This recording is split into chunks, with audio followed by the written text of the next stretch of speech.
Hello friends, welcome to my Pessimistic Guide to Anti-Aging Research.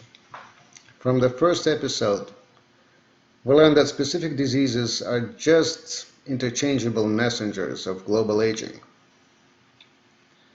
The next really burning question is whether we can delay aging through denouncing all temptations and good behavior.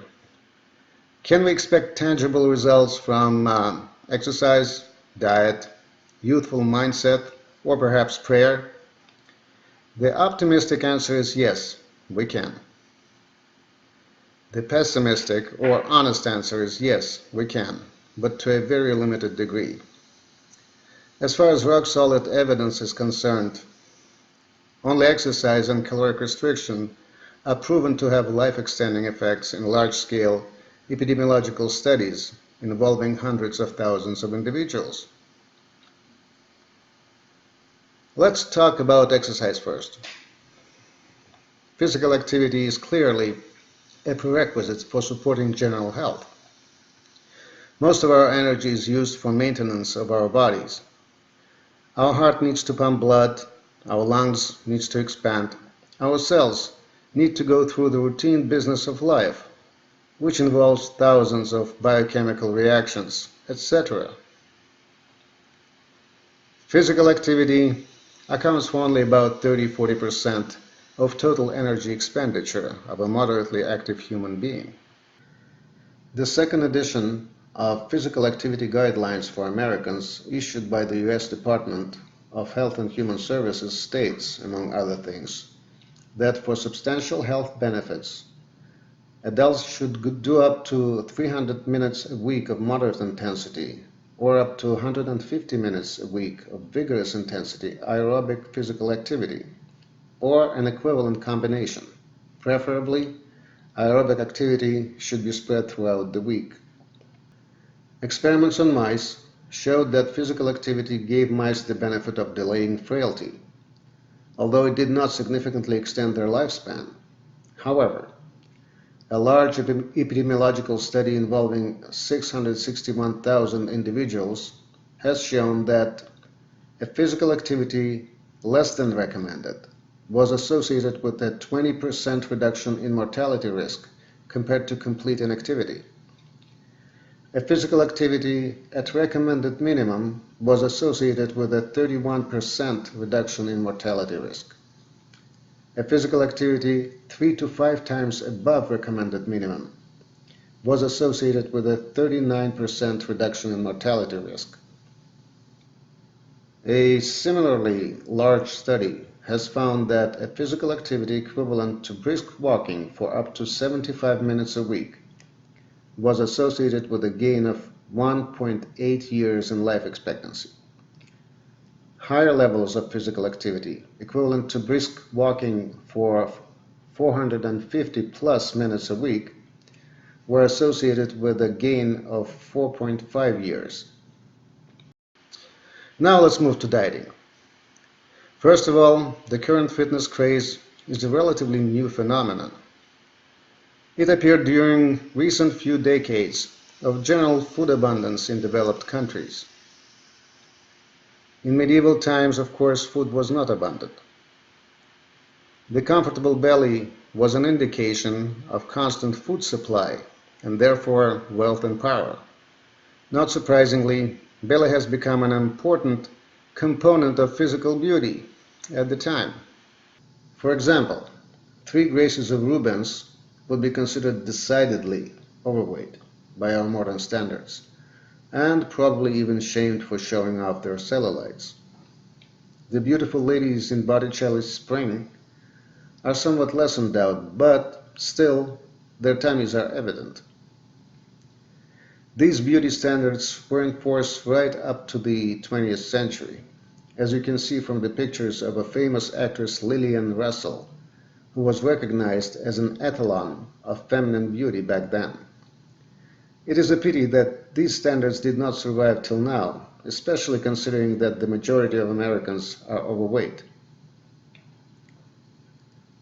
The most popular measure of fat in our bodies is body mass index, which is a ratio between the weight in kilograms and the square of height in meters.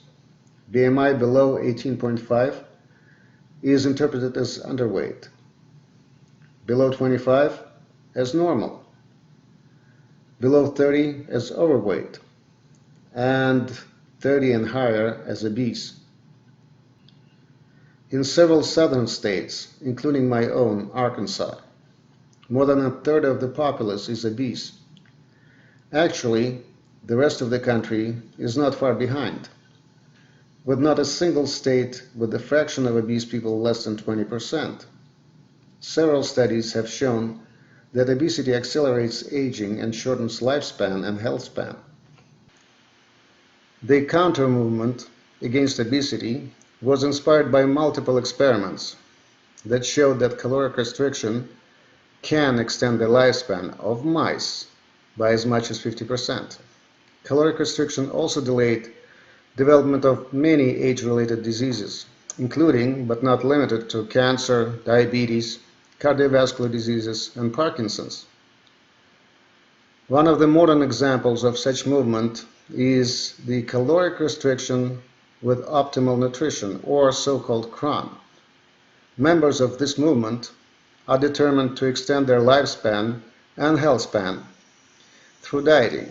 The cronies consistently maintain their BMIs below 20. According to studies, they show a significant reduction of metabolic risk factors for diabetes, cardiovascular diseases, and cancer. Also, they display more youthful metabolic and hormonal profiles. As you can see, everything looks rather rosy. But keep in mind that there is always some form of but in biology, and I have for you a few paradoxes to contemplate. For example, there is a 90-plus study that is being conducted in California. The participants of the 90-plus study is a surviving portion of approximately 14,000 retirees enrolled into the Leisure World Cohort Study, which started in 1981.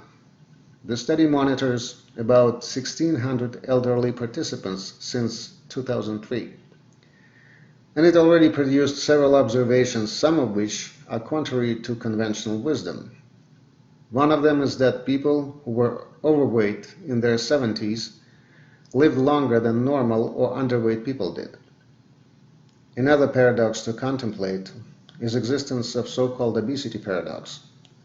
It turns out that the obese people are significantly better protected from a range of diseases and health states, including coronary heart disease, chronic heart failure, peripheral arterial disease, stroke, thromboembolism, complications after cardiac surgery, mortality in surgical intensive care unit, general surgery, type 2 diabetes, amputation risk in diabetic men, COPD, and osteoporosis.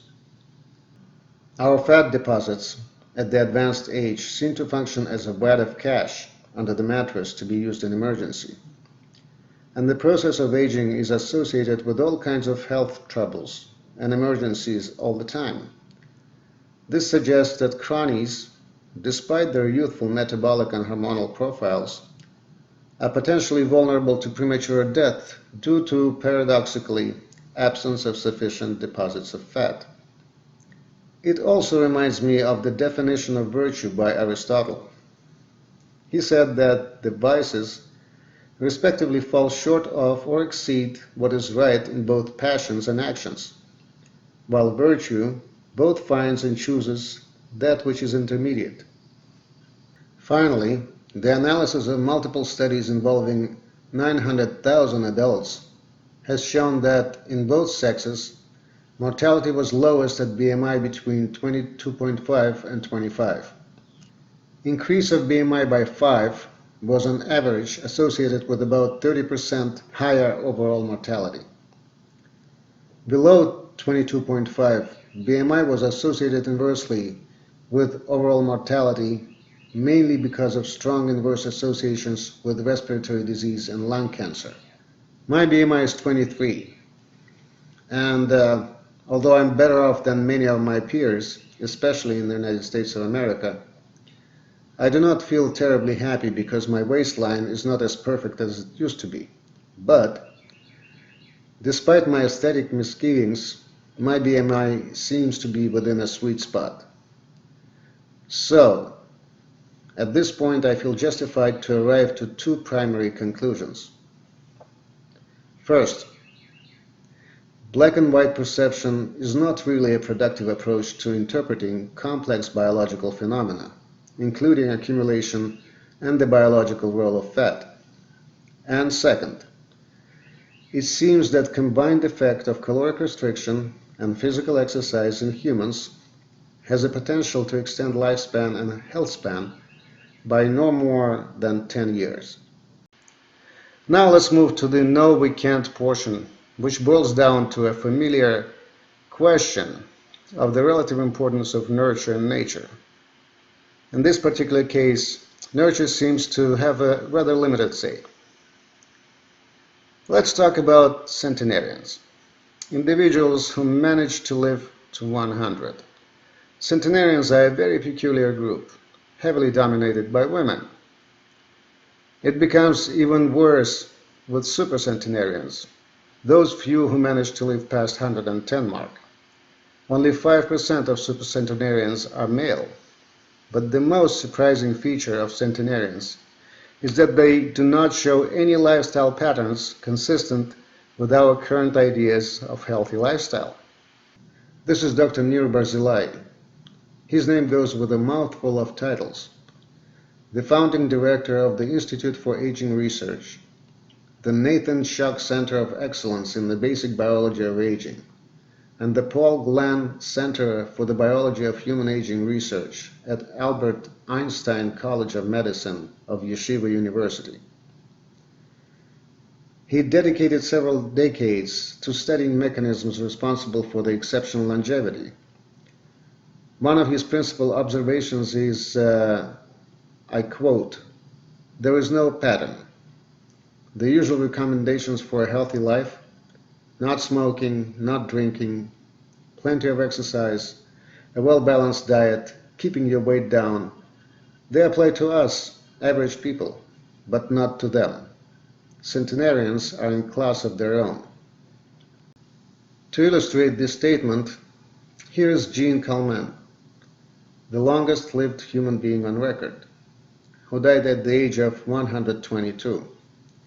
Her personal secrets to longevity are listed in her obituary, and they include drinking port wine, eating approximately 1 kilogram of chocolate per week, treating skin with olive oil, taking up fencing at the age of 85, riding bike until she was 100, and smoking until she was 117 years old.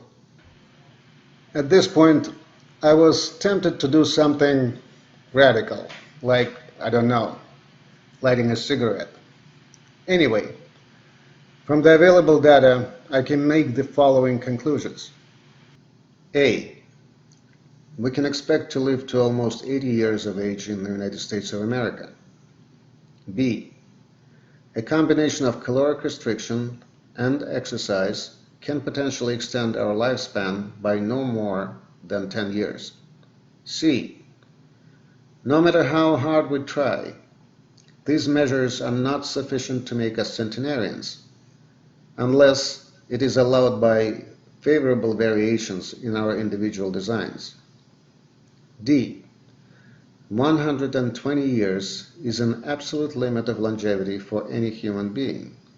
And finally, E. If we want to go beyond 120 years, we will have to modify our existing biological design. That's it. As far as this particular topic is concerned, I used up all my wisdom. So, see you next time.